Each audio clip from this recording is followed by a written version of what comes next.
नमस्ते dear viewers. आज के इस वीडियो में हम लोग कुछ मल्टीपल चॉइस क्वेश्चंस को डिस्कस करने वाले हैं डाइलेक्ट्रिक्स के रिगार्डिंग। देखिए ये पार्ट 2 है। ओके, इसके पहले भी हम लोगों ने एक पार्ट लिया था जहां पर मल्टीपल चॉइस क्वेश्चंस था। ओके, और डाइलेक्ट्रिक्स क्या है? एक इलेक्ट्रिसिटी और मैग्नेटिज्म का एक छोटा सा यूनिट है। तो यहाँ पर देखिएगा, सबसे पहला जो क्वेश्चन यहाँ पे हम लोग लिए हैं वो है, if a parallel plate capacitor is fully filled with a metallic conductor then charge induced on the metallic conductor is given as. Okay, अगर पैरेलल प्लेट कैपेसिटर को हम लोग एक मेटालिक कंडक्टर से फिल करते हैं, ओके, तो जो मेटालिक कंडक्टर है इस पर जो चार्ज इंड्यूस होगा वो इनमें से कौन सा होगा?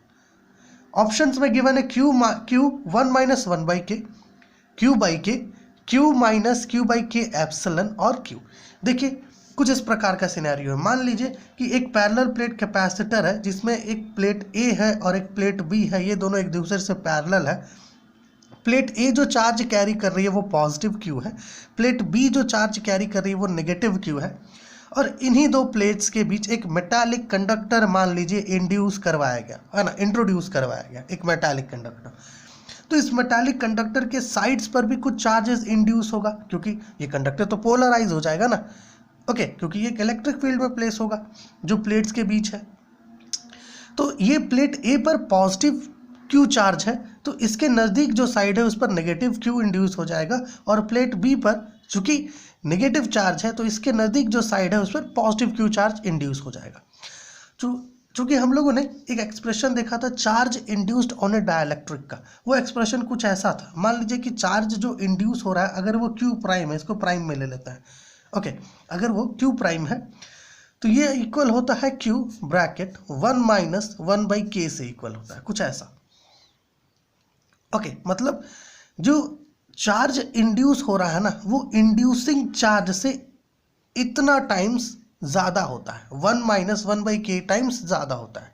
लेकिन चूंकि यहाँ पर मेटालिक कंडक्टर की बात हो रही है, तो मेटालिक कंडक्टर के केस में जो के है, के इसे कहते हैं डाइलेक्ट्रिक कांस्टेंट। ये डाइलेक्ट्रिक कांस्टेंट इन्फिनिटी होता है मेटालिक कंडक्टर के लिए। तो अगर यहाँ इन्फिनिटी पुट करते हैं तो हमें क्यू प्राइम जो है क्यू से इक्वल मिलता है। मतलब यहाँ चार्ज जो इंड्यूस हो रहा है वो इंड्यूसिंग चार्ज से इक्वल है। इंड्यूसिंग चार्ज मतलब जो चार्ज इंड्यूस कर रहा है उसे कहते हैं इंड्यूसिंग चार्ज, और चार्ज जो इंड्यूस हो रहा है उसे कहते हैं इंड्यूस्ड चार्ज। ठीक है, तो यहाँ पर ये दोनों ही इक्वल आ रहे हैं मेटालिक कंडक्टर के केस में। ओके, सो अपना ऑप्शन नंबर डी क्या होगा? करेक्ट होगा। ठीक, अब चलते हैं कहाँ पर? अपने क्वेश्चन नंबर 2 की तरफ चलते हैं। क्वेश्चन नंबर 2 देखिए क्या है कि विच of the following is true for parallel plate capacitor. Parallel plate capacitor के लिए यहाँ पर कुछ स्टेटमेंट्स हैं, इनमें से कौन सा ट्रू है? देखिएगा, सबसे पहले है if it consist of 2 parallel plates of different areas. फिर बी में है the negatively charge plate is earthed. फिर सी है आपका after introducing dielectric capacitance get increased. Okay, देखिए यहाँ पर अगर हम लोग पैरेलल प्लेट कैपेसिटर की बात करें, मान लीजिए ये पैरेलल प्लेट कैपेसिटर है, तो पैरेलल प्लेट कैपेसिटर में मान लीजिए ये प्लेट ए है और ये प्लेट बी है, तो ये दोनों ही प्लेट्स का जो एरिया होता है वो सेम होता है। पैरेलल तो एक दूसरे से होता ही है लेकिन दोनों का एरिया भी सेम होता है। साथ ही साथ अगर हम लोग इसको पॉजिटिव क्यू चार्ज दे रहे हैं प्लेट ए को, तो जो प्लेट बी है ये निगेटिवली चार्ज होगा, है ना, और निगेटिव चार्ज जो है ये इसके इनर सरफेस पर डिस्ट्रीब्यूटेड होगा। तो इसका जो आउटर सरफेस है यहाँ पर कुछ पॉजिटिव चार्ज एक्युमुलेट हो जाएगा। इस पॉजिटिव चार्ज के कारण प्लेट ए के कैपेसिटेंस पर असर पड़ता है। ओके, तो इसके इफेक्ट को रिमूव करने के लिए प्लेट बी का जो आउटर सरफेस होता है उसको अर्थ से कनेक्ट कर देते हैं ताकि ये पॉजिटिव चार्ज फ्लो कर जाए अर्थ में।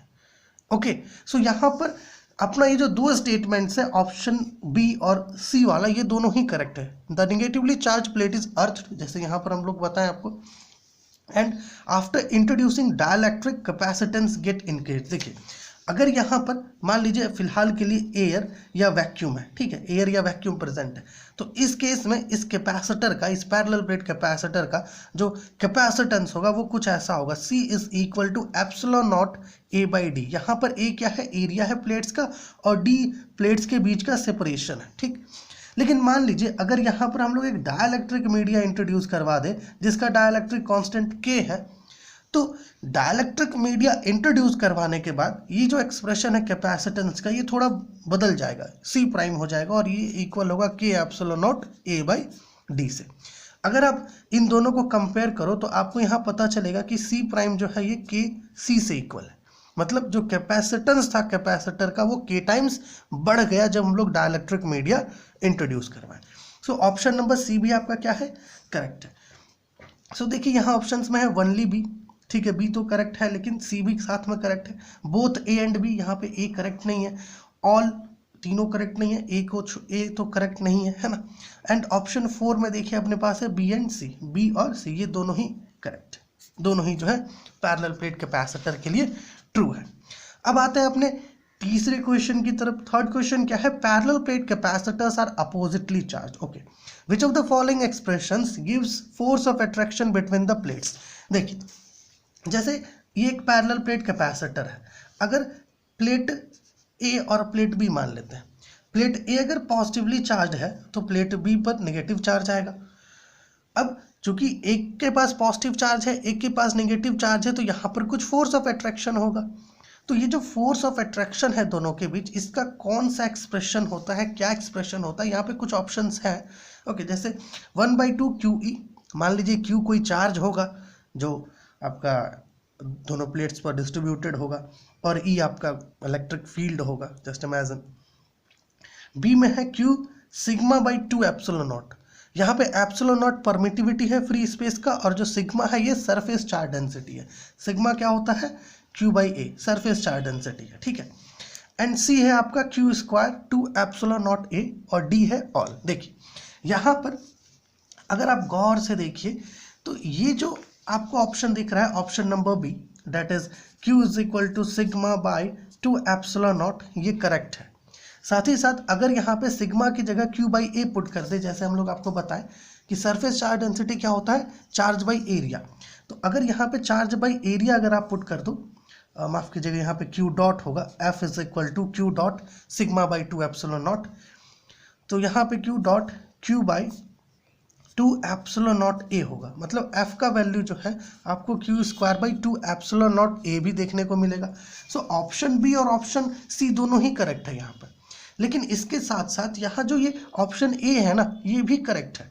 अब आप पूछेंगे ये चीज़ कैसे होगा, देखिए बेसिकली यहाँ पर E क्या है, ये E है इलेक्ट्रिक फील्ड जो प्लेट्स के बीच है, और प्लेट्स के बीच का जो इलेक्ट्रिक फील्ड है वो हम लोग पता करते हैं इस फॉर्मूला से, E = σ/ε नॉट। ये हम लोग गॉसेस लॉ में पढ़े थे, गॉसेस लॉ के एप्लीकेशंस में। तो अगर E की जगह ये पुट कर दे σ/ε नॉट तो हमें यही फॉर्मूला मिलेगा, ये देखने को मिलेगा। Okay, so option A, B और C ये तीनों ही एक्सप्रेशंस हैं आपके force of attraction between the plates के, ठीक है। सो यहाँ देखिएगा ऑप्शन D ऑल है तो ये करेक्ट होगा। अब आगे बढ़ते हैं। Which of the following is true for electric susceptibility? Electric susceptibility क्या है, एक प्योर डायमेंशनलेस कांस्टेंट है, डायमेंशनलेस यूनिटलेस कांस्टेंट है। ओके, तो इनमें से कौन सा जो है करेक्ट है आपका, ट्रू है इलेक्ट्रिक ससेप्टिबिलिटी के लिए। देखिएगा ऑप्शंस में है dimensionless, unitless, P/ε0 E। Okay, D है आपका A, B और C, मतलब तीनों ही ऑप्शन करेक्ट है। देखिए इलेक्ट्रिक ससेप्टिबिलिटी एक प्योर कांस्टेंट है जो डायमेंशनलेस और यूनिटलेस दोनों होता है, ये दोनों तो करेक्ट है। फिर आपका ये जो इलेक्ट्रिक ससेप्टिबिलिटी है ना, ये इलेक्ट्रिक पोलराइजेशन अर्थात P पर डायरेक्टली प्रोपोर्शनल होता है। ओके, और ये इलेक्ट्रिक ससेप्टिबिलिटी जिसे हम लोग XE से डोनेट करते हैं, ये एक्चुअली में रेशियो होता है आपका electric polarization by epsilon not और E का, इन दोनों का रेशियो होता है। ओके, सो ये ऑप्शन C भी आपका करेक्ट है, मतलब A, B और C तीनों ही करेक्ट है। So option D is the only correct answer, that is A, B and C। ये फोर्थ क्वेश्चन था। अब आइए फिफ्थ क्वेश्चन की तरफ चलते हैं। देखिए फिफ्थ क्वेश्चन क्या है कि the dielectric constant of water is 78। Okay, water का डाइलेक्ट्रिक कांस्टेंट अपने पास 78 गिवन है। हमें कह रहा है कि calculate its electrical permittivity, electrical permittivity calculate करना है। बहुत आसानी से ये काम हो जाएगा।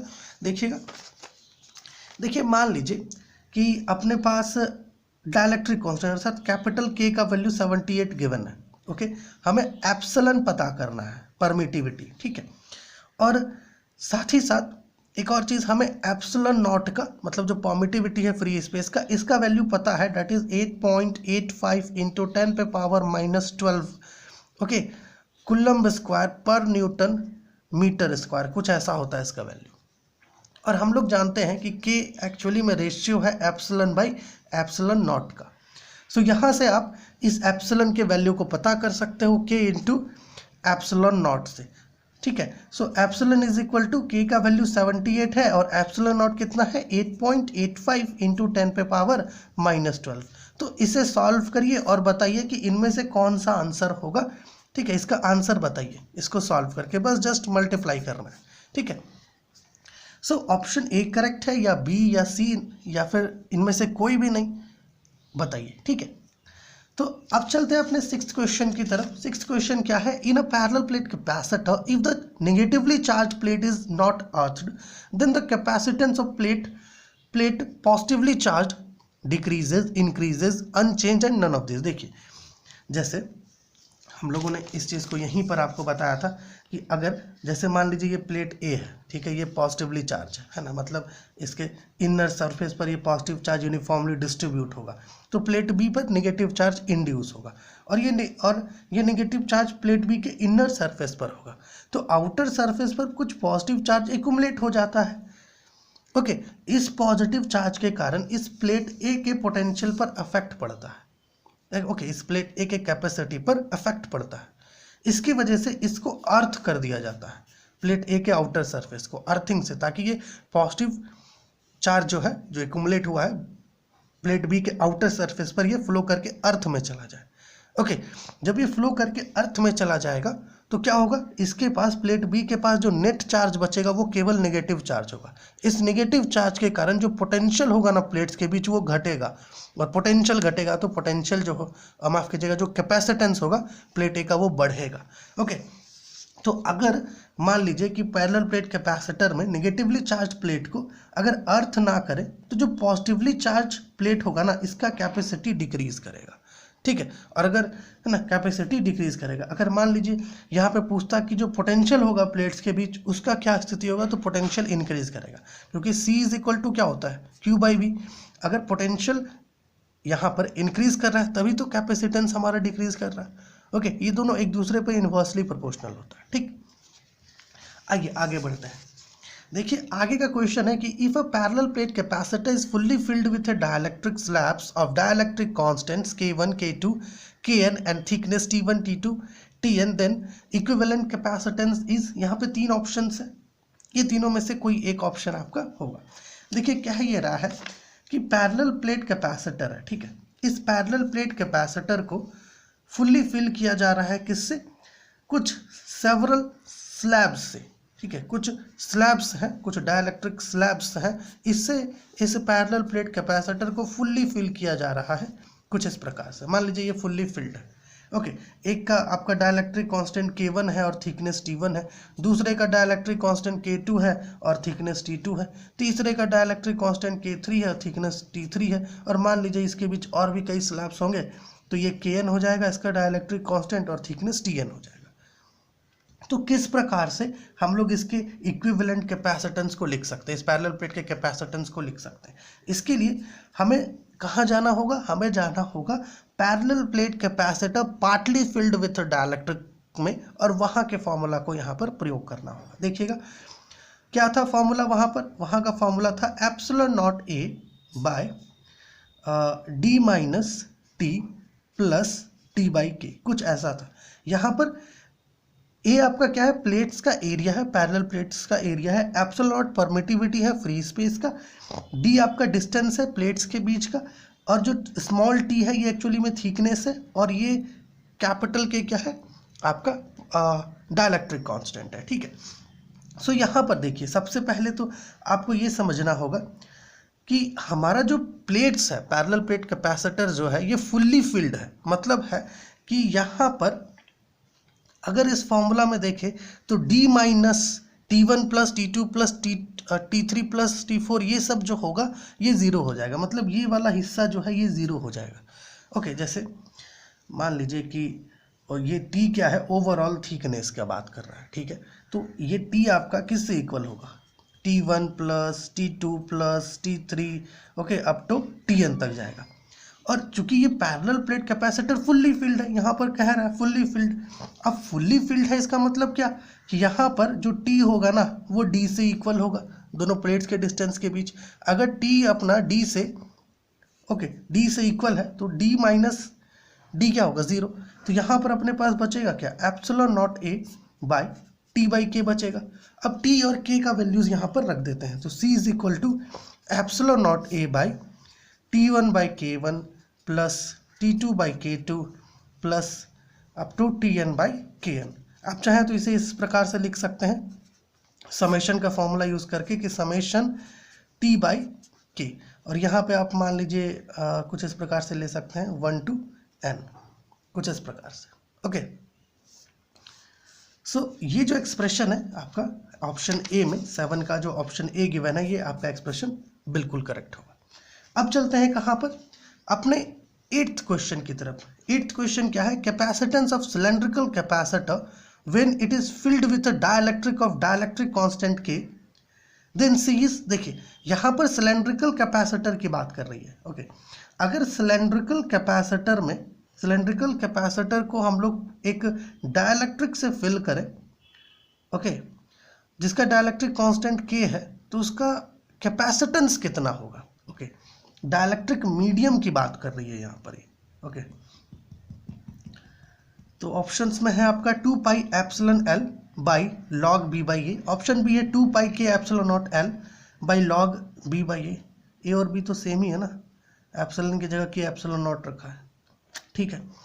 ऑप्शन सी आपका 2 pi epsilon naught L by log B by a, and D है ए और बी। देखिए यहाँ पर ए और बी ये दोनों करेक्ट है, क्योंकि यहाँ पे डाइलेक्ट्रिक मीडिया की बात हो रही है। ऐसे तीनों ही फॉर्मूला है कैपेसिटेंस ऑफ सिलेंड्रिकल कैपेसिटर के लिए, लेकिन ये दोनों जो फॉर्मूला है ये कब के लिए है, जब डाइलेक्ट्रिक मीडिया प्रेजेंट होगा सिलेंड्रिकल कैपेसिटर के बीच। अगर डाइलेक्ट्रिक मीडिया प्रेजेंट नहीं है, ओके, वैक्यूम या एयर है, तब ये फॉर्मूला यूज होगा। सो ऑप्शन नंबर डी आपका करेक्ट होगा। ए और बी जो है यहाँ पर, ए और बी आपका दोनों ही करेक्ट है यहाँ पे, ए और बी, ठीक। अब चलते हैं अपने 9th क्वेश्चन में। क्या है, if the distance between the plates of a parallel plate capacitor is doubled then the capacitance and potential difference is. देखिए यहाँ पर मान लीजिए एक पैरेलल प्लेट कैपेसिटर है, इसका जो डिस्टेंस है वो डी है, स्मॉल डी। ओके, अगर इसी डिस्टेंस को यहाँ पर डबल कर दिया जाए, इस स्मॉल डी को 2d कर दिया जाए, तो पूछ रहा है कि इसका जो पोटेंशियल डिफरेंस होगा C, माफ़ कीजिएगा, जो पोटेंशियल डिफरेंस होगा C और जो कैपेसिटेंस होगा C, इस पर क्या असर पड़ेगा, ये कितना होगा। यहाँ पे ऑप्शंस में है V doubles and C halved, option B है V halved C doubled, option C है V0 C halved, and option D है V4 times and C doubled. थोड़ा यहाँ समझिएगा, देखिए बेसिकली अगर हम लोग एक चीज़ कहें कि हमारा जो कैपेसिटी होता है ना वो इन्वर्सली प्रोपोर्शनल होता है आपका किस पर, पोटेंशियल पर, ठीक है, इन्वर्सली प्रोपोर्शनल होता है पोटेंशियल पर। और C जो है कैपेसिटी, ये भी आपका D पर इन्वर्सली प्रोपोर्शनल होता है। मतलब D क्या, सेपरेशन बिटवीन द प्लेट्स, और यहाँ पर चूंकि प्लेट्स के बीच का सेपरेशन को दुगना किया जा रहा है, तो जो कैपेसिटी होगा वो आधा हो जाएगा, ठीक। और चूंकि कैपेसिटी पर इन्वर्सली प्रोपोर्शनल है पोटेंशियल, तो यहाँ पोटेंशियल दुगना हो जाएगा। तो C halved, okay, C halved and V doubled. So option number A आपका करेक्ट होगा। ओके, तो ये कुछ 9 क्वेश्चंस थे आपके मल्टीपल चॉइस क्वेश्चंस थे डाइलेक्ट्रिक्स पर। डाइलेक्ट्रिक्स क्या है, इलेक्ट्रिसिटी और मैग्नेटिज्म का एक यूनिट है। होप ये वीडियो आपके लिए हेल्पफुल हुआ होगा। मल्टीपल चॉइस क्वेश्चंस का जो पार्ट 1 है, अगर आपने उसे नहीं देखा है तो एक बार देख लीजिए, लिंक नीचे है डिस्क्रिप्शन में। 100% जो वीडियोस है वो आपके लिए हेल्पफुल होंगे।